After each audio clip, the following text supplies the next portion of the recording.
સરકારે આની માટે એક અલગથી સમિતિ બનાવવી જોઈએ કે ગુજરાતમાં જેટલી પણ યોજનાઓમાં જેટલી ગ્રાન્ટ ફાળવવામાં આવે છે તે તમામ ગ્રાન્ટનું ક્યાં કામગીરી કરવામાં આવી છે, કામગીરી ક્યાં સુધી પહોંચી છે, કામની ગુણવત્તા કેવી છે, કામની ગુણવત્તા હલકી છે કે સારી છે, કોન્ટ્રાક્ટ જેને અપાયો છે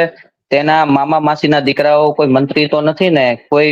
એવા સત્તા પક્ષમાં તો નથી ને, એની તપાસ જે છે એક અલગ તટસ્થ રીતે એક સમિતિ બને. જે સમિતિ હું તો કહું છું વિપક્ષમાંથી જ બનાવવી જોઈએ, તો જ ગુજરાતનો વિકાસ થવો શક્ય છે. કારણ કે સત્તામાં બેઠેલા લોકો જે છે તે પોતાના 5 પછીના ફાયદા માટે આવા લોકોના ટેક્સના પૈસા, મહેનતના પૈસા જે સરકારને ચૂકવે છે જે જનતા, તે પૈસાનો વેડફાઈ જ રહ્યા છે. તે પૈસા ક્યાંય પણ તમે જોશો આજે ગુજરાતમાં તો મોટા ભાગના રોડ આજે પણ બિસ્માર હાલતમાં જોવા મળે છે. મોટા મોટા હાઈવે કે જ્યાં ટોલ ટેક્સ મોટી મોટી